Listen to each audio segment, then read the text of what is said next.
Hey guys, so if you're looking to still work on your balance at home, say you don't have a lot of equipment, say maybe you don't have a lot of time, or you just don't want to have to go through some kind of elaborate setup, well, I'm going to share one of my pearls with you today, one of my most favorite tools that I pull out of my bag all the time, and that is using post-it notes. Okay, I will use these pretty often, and it doesn't matter if I'm working with someone in their home, if I'm on the rehab unit, out in the gym, sometimes even if I'm with a patient in their room and for whatever reason we don't have a ton of time, but I want to really get in a good session and work on some really specific skills.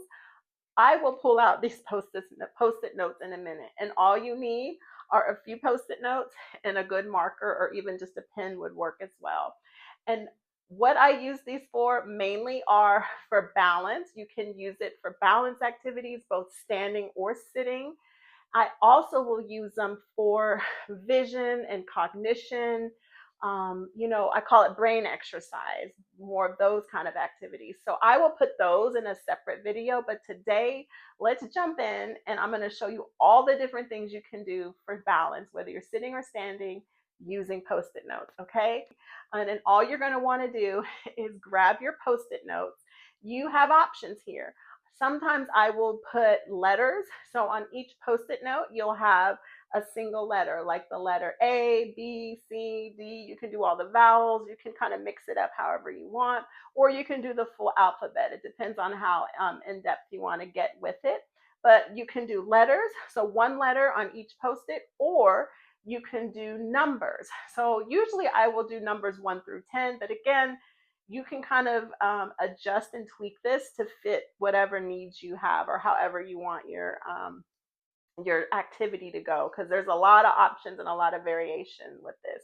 But again, you can pick letters, you can pick numbers, and what you're going to do. So let's just say you did a handful of letters on your post-its, and you're going to do it. This is standing exercise, right? So you'd be standing at the wall. Whatever balance supports you need with you, have those in place. So like if you need your walker or your rollator in front of you, definitely have that in place. Have a chair or something behind you in case you need to sit if you lose your balance. And all you're going to do, have the post-its kind of spread out in an array on the wall. And then either you yourself, like if you don't have someone that's there with you that can kind of call out different letters or numbers for you to reach for as your target, you can do this kind of like a game with yourself. You can say, okay, I've just mixed up all the letters on the wall, and now I'm going to just take my time, slow control, and reach to lightly tap and touch each letter, right? So you're working on that standing balance, that core strength. You're working on shifting your weight as you need to from the right and left side. And you're just gonna, you can do it, like I said, there's more than one way. You can do it in alphabetical order. So all your random letters are all mixed up on the wall. And as you're standing, you're gonna reach, find A, touch A. Then you're gonna reach, find B. Maybe C is down a little lower, D is up at the top. So you can see as you go through it, again, depending on how you set it up, how spread out you made it, you really can work on some dynamic weight shifting. Obviously, you're working on strength in your legs, your core, those back and spinal muscles. Obviously, range of motion, working and using that whatever arm that you're able to reach with safely. If you have a weaker arm and you are doing this standing and that arm is not able to hold its own body weight, hold it up and support it. Make sure you use that sling or have somebody there to spot it so you're not, putting undue stress on that weaker shoulder. But if your weaker shoulder is able to do some reaching, this is a great activity where you can incorporate more than one thing at a time. So you're working on your leg strength, your core, your balance, and your dynamic reaching, right? So those are the options, kind of the basic options you can do while you're standing, okay? Now, exactly the same thing, you can do it sitting, right? So you can start with your letters on your post-its, have them on the wall, but at a lower level, so it's within arm's reach as you're sitting. You can do the numbers. So say this time, maybe you're gonna do numbers, and instead of doing like say you do numbers 1 through 10, you can, if you have someone there with you, they can randomly call out numbers. Or again, if it's just you yourself, that's fine. You can spread them out in a mixed way, and then you try to go to find each letter. You can count up. So you're looking for number 1 and you're going to reach down and across. You're going to reach for number 2, but number 2 is like up and to the left. Number 3 is in the middle. Do you see what I mean? So it creates um, a unique and more fun way sometimes to work on balance, because but it gives you a focused target, a focused goal and intention of what you're supposed to do. So you can dynamically reach for numbers 1 through 10, and then maybe reverse it back, find 10 through, like count down from 10, 9, 8, right? What have you, all the way back down to 1. You can do odd numbers, you can do even numbers. Like it's really however you want to do it. And again, you'll vary it based on if you've got someone there with you that can kind of help facilitate some of this. Or again, you can, like I already said, you can totally make this work on your own. Now, if you're working on sitting balance and you're going to try this activity sitting, but you do have a weaker arm, you are absolutely, look, I know I talk about this a lot, like a lot, but it's just so important. So if you're sitting and doing this activity to work on your sitting balance, and you do have your affected arm is weak and could benefit from some weight bearing, this is a phenomenal opportunity for you to get a good support under that weaker arm. And even if you want, you can set this exercise up in more than one way. You can initially do a run through of the exercise, working in all different planes of movement, going forward, right, left, up, down, right? Then you can also shift gears. So your focus is still on balance, but you're also trying to incorporate some really good weight bearing on that weaker side. So get that support under that arm. And then you can set up the activity where all your targets now are going to be on that weaker side, right? So now every time you reach for that target, it's going to force and require you to shift your weight over and get weight in through that weaker arm and shoulder, okay? And this is a great way to do that. And you know, when I do this with patients, obviously my focus, especially if I'm doing it for weight bearing, it's great because you're getting all that great dynamic weight bearing in through that arm and shoulder. But the activity, you know, it's kind of fun, and people tend to do better and be more engaged and don't mind going through exercises when you have a specific goal and a target. You know, it's like, okay, let's find all the numbers, let's do all the even numbers, let's count from 1 to 10, let's do, you know, the letters. I'm calling out letters and they're finding them. Or you, if depending on the patient's cognitive ability, you can also, you know, prolong the activity by adding things like um, spelling. So if you've got enough of the vowels in there, you can say find spell the word dog.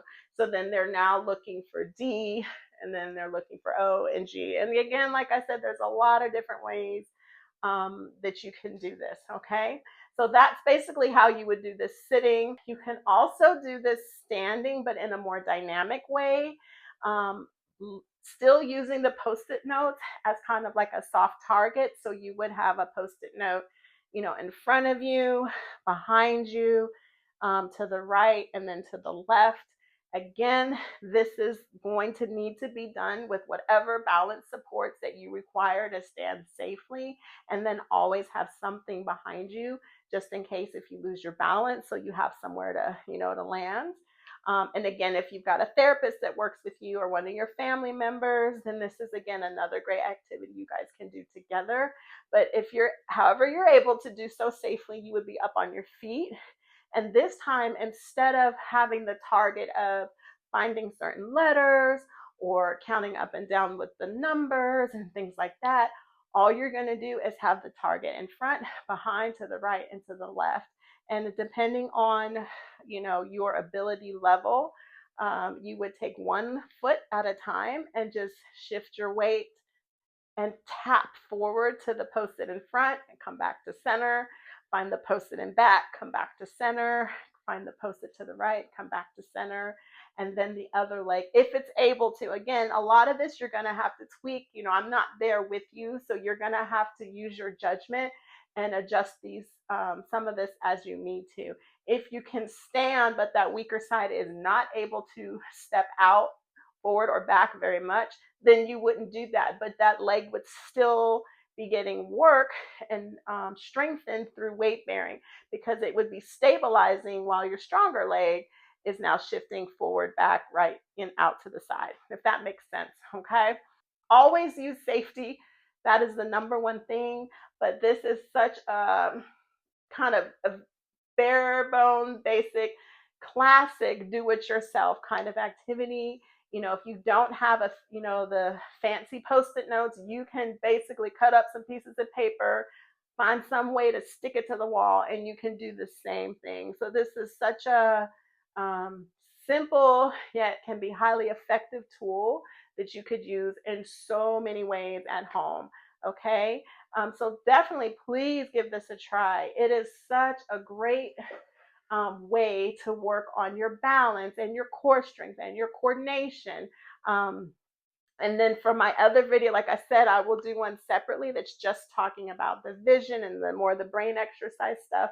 But there's just so many cool and necessary systems that get tapped into while you're doing these tasks. And I'm always a big fan of things that you can, or activities that are more dynamic, activities that kind of mimic movement the way you would move in real life, and also activities that are going to tap into and work on more than one system, more than one area at a time, right? I really want you guys to give this a try. Grab you some Post-its, some paper, some tape, whatever you got to do, and see if you can set this up in a way that works for you. Just be safe, use those supports, and have someone there if you need it, all right? Please leave me a comment. Let me know if you have any questions about maybe a way you can set this up more specifically for your needs, if you have any concerns about that. But please give it a try. Come back, leave me a comment, and let me know what you think. Okay. I really hope this was helpful, y'all, and I will see you next time.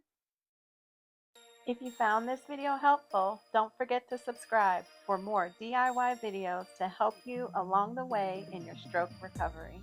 Struggling at home? Have a question? Leave me a comment. I'm here to help.